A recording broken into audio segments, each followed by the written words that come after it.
Le vent glacial de novembre sifflait dans les ruelles pavées d'Avignon, portant avec lui l'odeur des feuilles mortes et une promesse de solitude. Émile, 23 ans, se tenait immobile devant la maison de sa grand-mère, un sac à dos usé sur l'épaule, les yeux fixés sur la petite Camille, 4 ans, qui jouait avec un caillou sur le trottoir. Comment en était-il arrivé là, lui, un jeune homme gai, célibataire, à peine sorti de l'adolescence, chargé de veiller sur une enfant qui était, par un caprice du destin, sa tante? La réponse se trouvait dans les débris d'une famille brisée. Sa mère, Claire, avait disparu 1 an plus tôt, emportée par une maladie fulgurante. Son père, un homme distant, avait choisi de fuir, incapable de supporter le vide laissé par sa femme. Et puis, il y avait sa grand-mère, Louise, la mère de Claire, qui avait donné naissance à Camille sur le tard, à 58 ans, un miracle ou une malédiction, selon les points de vue.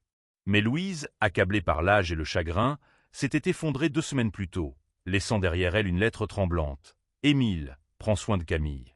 Tu es tout ce qui lui reste. » Émile n'avait pas eu le choix. À Avignon, dans cette ville où les murs semblaient murmurer des jugements, il avait pris la main de Camille et promis de ne jamais la lâcher. Mais la vérité, c'était qu'il était terrifié. Pas seulement par la responsabilité, mais parce qu'il était un homme qui aimait les hommes, dans une société où les regards pesaient plus lourd que des chaînes. Leur nouvelle vie commença dans un petit appartement au-dessus d'une boulangerie, où l'odeur du pain frais masquait à peine l'humidité des murs. Émile, avec ses maigres économies de serveur, s'efforçait de rendre l'endroit chaleureux pour Camille. Il lui construisit un lit avec des palettes récupérées, peignit des étoiles phosphorescentes au plafond pour qu'elle n'ait pas peur la nuit. Mais chaque soir, quand elle s'endormait, Émile s'asseyait à la fenêtre, une cigarette entre les doigts, et se demandait s'il serait à la hauteur. Un jour, alors qu'il emmenait Camille à l'école maternelle, il croisa Julien, un ancien camarade de lycée. Julien, 25 ans, français, grand, avec des cheveux noirs et un sourire qui semblait défier le monde, travaillait désormais comme libraire dans une boutique du centre-ville. Leurs regards se croisèrent, et quelque chose d'électrique passa entre eux. Julien, ouvertement gai, avait toujours assumé qui il était, contrairement à Émile, qui avait passé son adolescence à se cacher derrière des mensonges. « Émile, c'est bien toi ?» demanda Julien, son sourire s'élargissant. Émile sentit son cœur s'accélérer. « Ouais, salut, Julien. » Camille, curieuse, tira sur la manche d'Émile. « C'est qui, lui ?» Julien s'agenouilla pour être à sa hauteur. « Moi, c'est Julien. Et toi, tu es la princesse de cette ville, non ?» Camille gloussa, mais Émile, lui, sentit une chaleur envahir ses joues. Julien avait cette aisance, cette liberté qu'il enviait. Ils échangèrent quelques mots, et Julien proposa à Émile de passer à la librairie un jour. Pour Camille, bien sûr, ajouta-t-il avec un clin d'œil. Mais les jours suivants, Émile évita la librairie. Il avait peur. Peur de ce que Julien représentait, une possibilité d'amour, mais aussi un miroir de tout ce qu'il n'osait pas être. À Avignon, les rumeurs couraient vite, et Émile savait que s'il s'affichait avec Julien, les regards deviendraient des murmures, puis des jugements. Et Camille, que dirait-on d'un homme comme lui, élevant une enfant? Pourtant, le destin avait d'autres plans. Une après-midi, alors qu'il pleuvait à verse, Émile et Camille se réfugièrent dans la librairie de Julien. Camille, trempée, courut vers les livres pour enfants, tandis que Julien offrit un café à Émile. « Tu as l'air épuisé, » dit Julien, son ton doux mais direct. Émile haussa les épaules. « C'est juste compliqué. Camille, tout ça je ne sais pas si je fais bien les choses. » Julien posa une main sur son bras, un geste simple mais chargé de sens. « Tu fais de ton mieux. Et c'est déjà énorme. » Ce contact, furtif mais brûlant, réveilla quelque chose en Émile. Pour la première fois depuis des mois, il se sentit vu, non pas comme un gardien improvisé ou un paria, mais comme un homme. Mais la vie n'était pas un conte de fées. Quelques jours plus tard, une assistante sociale, Madame Lefebvre, une femme d'une 50aine d'années, française, au visage sévère, frappa à leur porte. Elle venait enquêter sur la situation de Camille. « Monsieur Dubois, dit-elle, son stylo tapotant son carnet, vous êtes très jeune. Et célibataire. Êtes-vous sûr d'être en mesure d'élever une enfant ? Émile sentit son estomac se nouer. C'est ma famille. Je ne la laisserai pas. Madame Lefebvre plissa les yeux. Nous devons nous assurer que Camille est dans un environnement stable. Des rumeurs circulent sur votre mode de vie. Le mot « rumeur » le frappa comme une gifle. Il savait ce qu'elle insinuait. Son orientation, son identité, tout ce qu'il avait essayé de protéger. Ce soir-là, alors que Camille dormait, Émile s'effondra en larmes. Il avait tout donné pour elle, mais le monde semblait déterminé à lui rappeler qu'il n'était pas assez. Pas assez stable, pas assez conventionnel, pas assez normal. Mais au fond de lui, une flamme s'alluma. Il ne pouvait pas abandonner. Pas pour lui, pas pour Camille, et peut-être, juste peut-être, pour l'espoir d'un avenir où il pourrait aimer sans peur. Les jours suivants, Émile marcha sur des œufs. Chaque regard croisé dans la rue, chaque chuchotement derrière son dos semblait amplifier ses doutes. L'ombre de l'assistante sociale planait sur lui comme un vautour, et il savait que la moindre erreur pourrait lui coûter Camille. Pourtant, Camille, elle, vivait dans son monde. Chaque matin, elle se réveillait avec un sourire, demandant à Émile de lui raconter des histoires de dragons ou de lui apprendre à dessiner des étoiles. Elle était sa lumière, mais aussi son fardeau. À l'école, elle commençait à se faire des amis, mais certains parents, apprenant qu'Émile était son tuteur, échangeaient des regards lourds de sous-entendus. Un soir, alors qu'il récupérait Camille à l'école, une mère, Madame Garnier, l'approcha. « Vous êtes courageux, monsieur Dubois, dit-elle, son ton mielleux cachant mal une curiosité malsaine. Mais une enfant a besoin d'une figure maternelle, vous ne pensez pas ?» Émile serra les dents, tenant la main de Camille un peu plus fort. « Elle a tout ce dont elle a besoin, » répondit-il, sa voix tremblante de colère contenue. Mais les mots de Madame Garnier s'infiltrèrent dans son esprit comme du poison. Était-il vraiment assez? Camille méritait-elle plus? Un foyer avec 2 parents, une maison plus grande, une vie sans les jugements qui semblaient le poursuivre? C'est dans cet état d'esprit qu'il retourna à la librairie de Julien, presque malgré lui. Camille insista pour choisir un nouveau livre, et Émile, épuisé, céda. Julien les accueillit avec son habituel sourire désarmant. « Alors, petite étoile, tu veux une histoire d'aventure ou de magie ?» demanda-t-il à Camille, qui rayonnait. Pendant que Camille feuilletait des livres, Julien entraîna Émile dans un coin de la boutique. « Tu as l'air d'un fantôme. Qu'est-ce qui se passe ?» Émile hésita. Parler, c'était se rendre vulnérable. Mais sous le regard sincère de Julien, il craqua. Il raconta tout, l'assistante sociale, les jugements, sa peur de perdre Camille. Julien écouta sans l'interrompre, puis posa une main sur son épaule. « Émile, tu n'es pas seul. Tu n'as pas à porter tout ça tout seul. » Ces mots, simples mais lourds, brisèrent une digue en lui. Pour la première fois, Émile sentit qu'il pouvait s'appuyer sur quelqu'un. Julien lui proposa de l'aider avec Camille, ne serait-ce que pour lui offrir un peu de répit. Émile, méfiant mais désespéré, accepta. Ainsi commença une routine fragile mais précieuse. Julien passait parfois le soir, apportant des livres pour Camille et des conversations pour Émile. Il parlait de tout, des rêves d'Émile d'ouvrir un jour son propre café, des souvenirs d'enfance de Julien dans un village près de Marseille, de leurs peurs et de leurs espoirs. Émile découvrit que Julien, malgré son assurance, avait ses propres blessures. Il avait été rejeté par une partie de sa famille après son coming out à 17 ans. « Mais tu sais, dit Julien un soir, alors qu'il partageait une bouteille de vin bon marché, la famille, ce n'est pas toujours celle qu'on nous donne. C'est celle qu'on choisit. » Ces mots restèrent gravés dans l'esprit d'Émile. Mais la réalité revint vite le frapper. Un matin, Madame Lefebvre, l'assistante sociale, revint avec une nouvelle inspection. Cette fois, elle interrogea Camille seule, ce qui terrifia Émile. Quand elle revint, son visage était indéchiffrable. « Monsieur Dubois, Camille semble heureuse, mais nous devons envisager toutes les options pour son bien-être. Une famille d'accueil pourrait être plus adaptée. » Émile sentit le sol se dérober sous ses pieds. « Adaptée ? Elle est ma famille. Je suis tout ce qu'elle a. » Madame Lefebvre ne s'y a pas. Nous organiserons une audience dans 2 semaines. Soyez prêt à prouver que vous êtes le meilleur choix pour elle. Cette nuit-là, Émile ne dormit pas. Il regarda Camille dormir, ses petites mains serrant un ours en peluche. Il pensa à Julien, à la chaleur de ses mots, à la possibilité d'un avenir différent. Mais pour l'instant, il devait se battre. Pas seulement pour Camille, mais pour prouver au monde et à lui-même qu'il était assez. Les 2 semaines avant l'audience furent un tourbillon d'angoisse et d'espoir.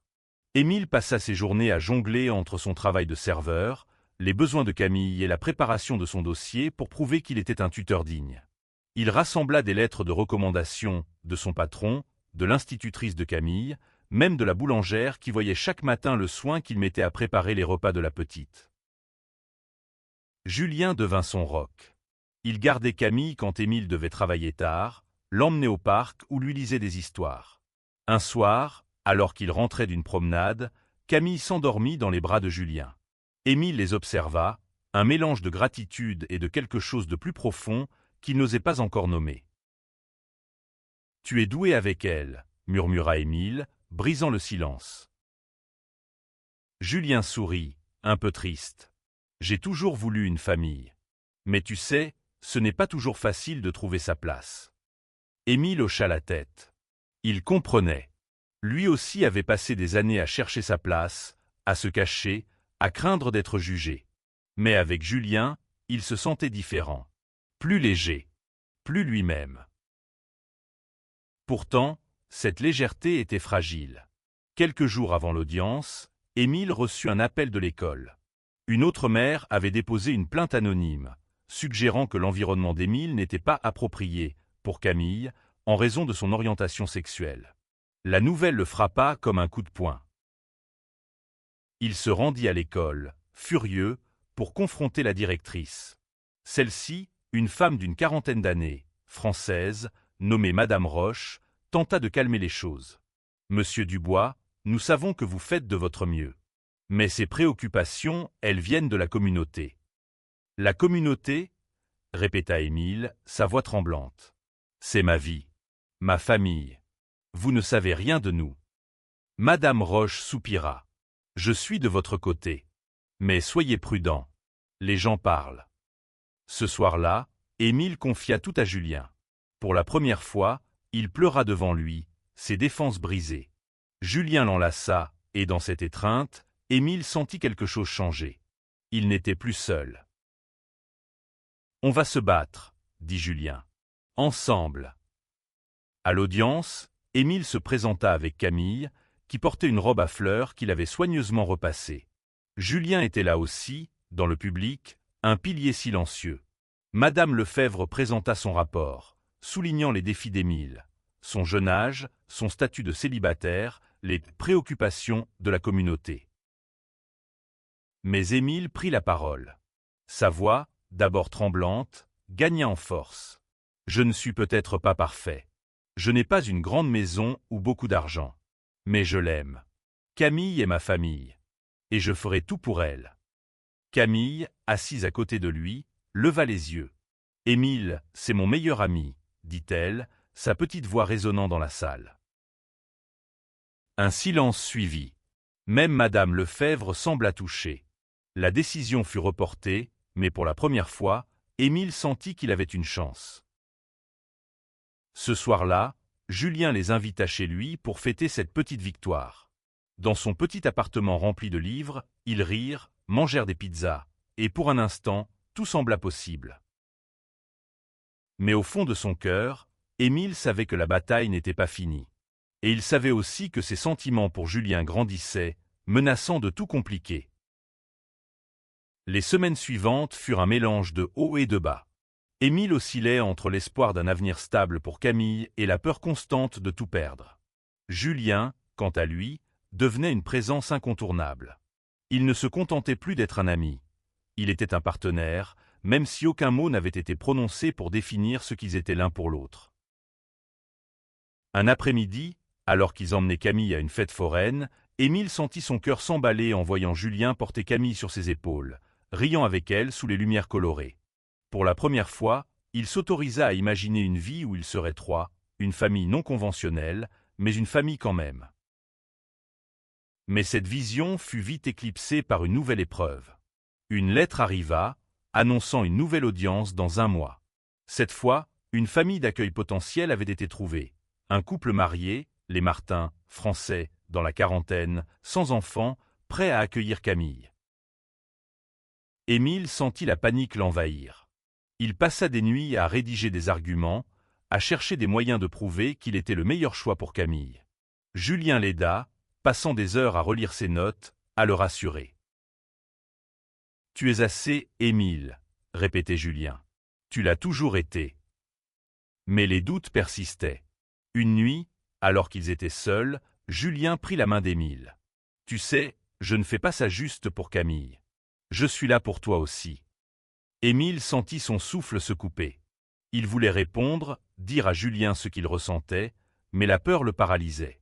Et si tout cela, Camille, Julien, cette vie qu'il essayait de construire, s'effondrait?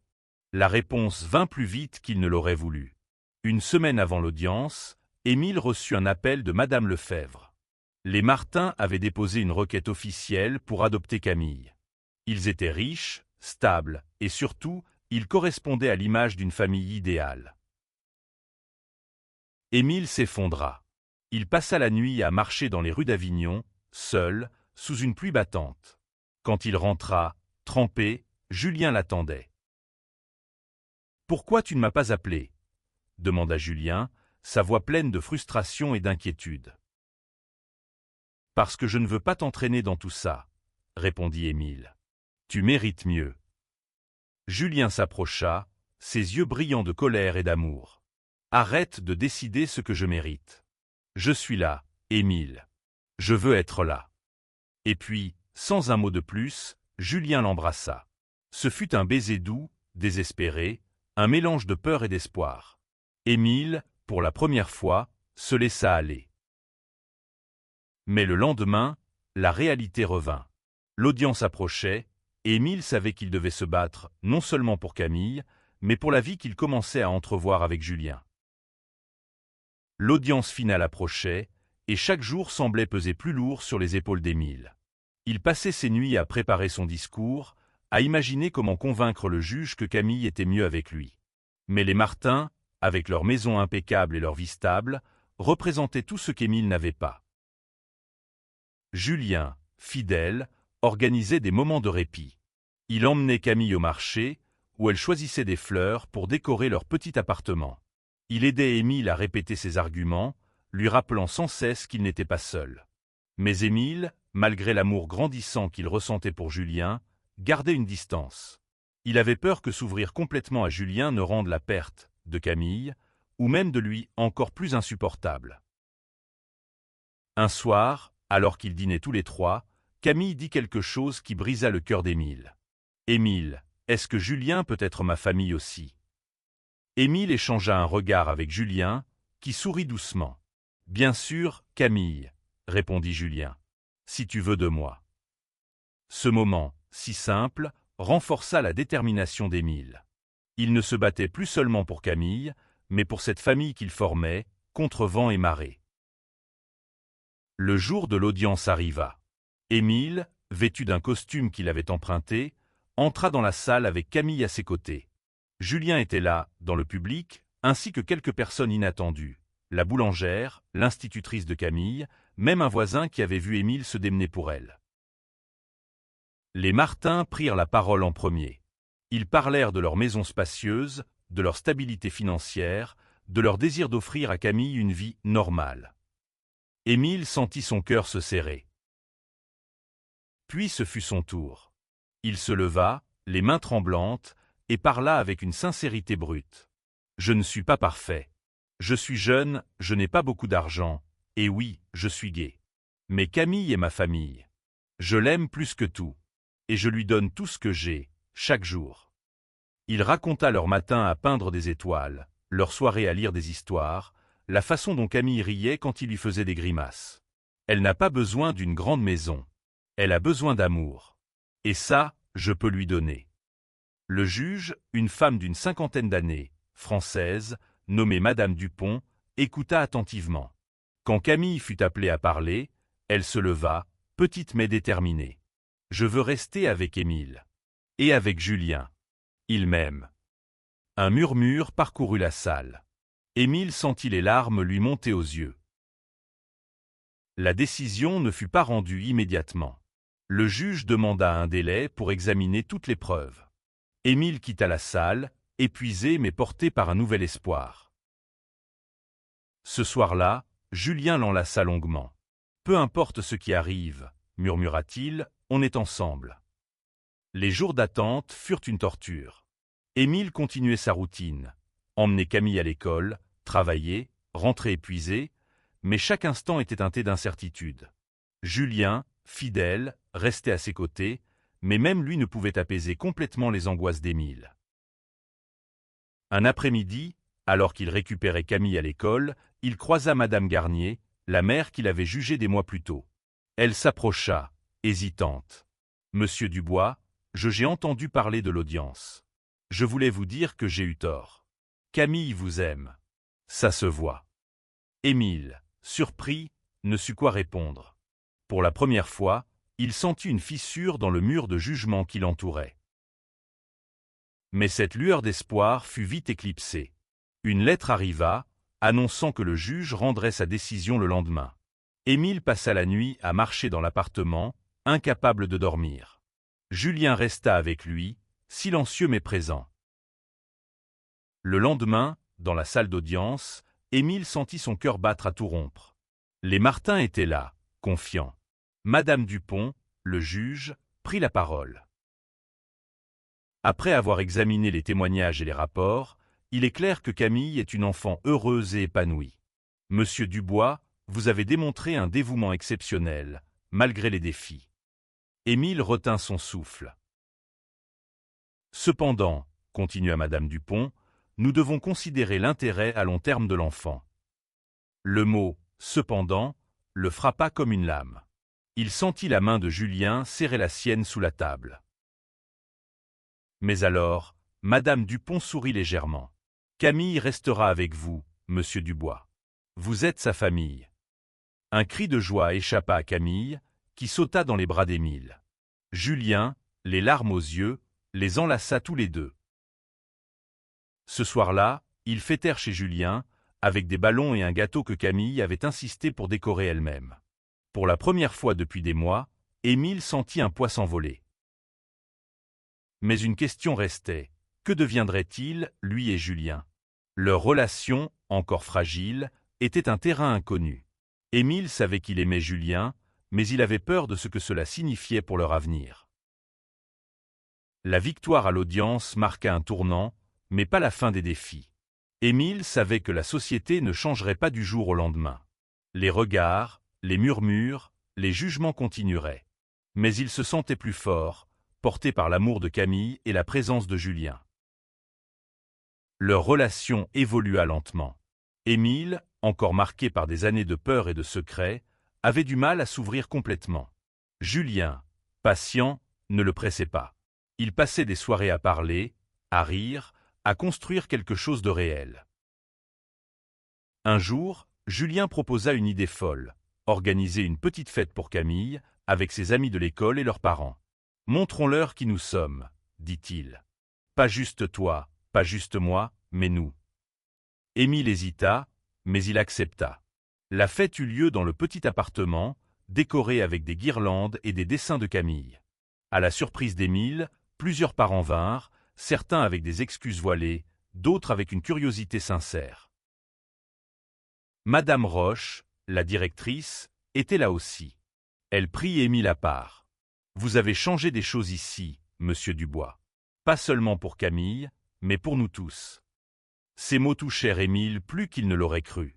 Il réalisa que, sans le vouloir, il avait commencé à fissurer les préjugés, non pas en se battant, mais en vivant sa vérité. Mais un soir, alors qu'il rentrait du travail, Émile trouva une lettre anonyme glissée sous sa porte. Les mots étaient durs, cruels, remettant en question son droit d'élever Camille, son identité, sa relation avec Julien. Il ne montra pas la lettre à Julien, mais celui-ci devina qu'il se passait quelque chose. « Émile, parle-moi » insista-t-il. Émile céda, lui montrant la lettre. Julien la lut, son visage s'assombrissant. Ce n'est qu'une voix parmi des milliers. Ne la laisse pas te définir. Mais Émile, blessé, se referma. Il passa plusieurs jours à éviter Julien, terrifié à l'idée que leur relation ne fasse qu'attirer plus de haine. Julien, cependant, ne renonça pas. Un soir, il se présenta à l'appartement avec un carnet. « J'ai écrit quelque chose pour toi, » dit-il.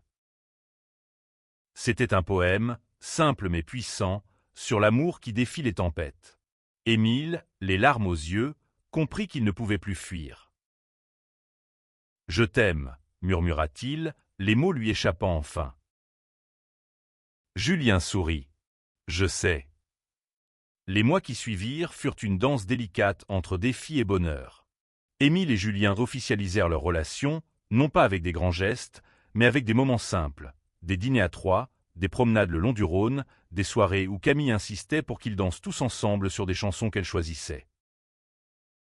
Émile trouva un nouveau travail, dans un café plus accueillant, où son patron, un homme jovial nommé Pierre, l'encourageait à poursuivre son rêve d'ouvrir son propre établissement. Julien, de son côté, lança un club de lecture pour enfants à la librairie, où Camille devint la star incontestée. Mais les ombres du passé ne disparaissaient pas complètement.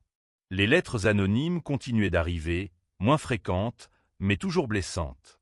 Émile apprit à les ignorer, à les jeter sans les lire.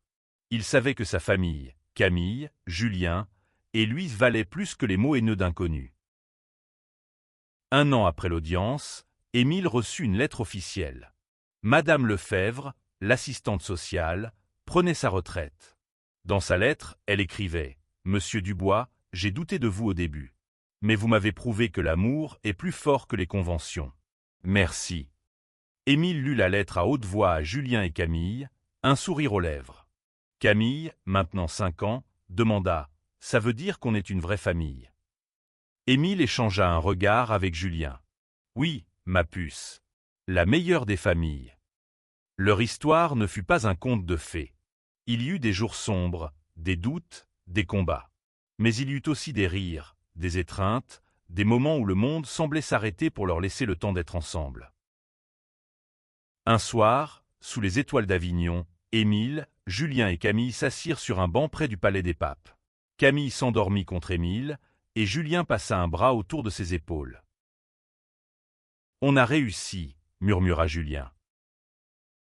Émile hocha la tête, les larmes aux yeux. « Oui, on a réussi. » Et dans ce moment, sous le ciel immense, Émile comprit que l'amour pour Camille, pour Julien, pour lui-même, était la réponse à toutes les tempêtes.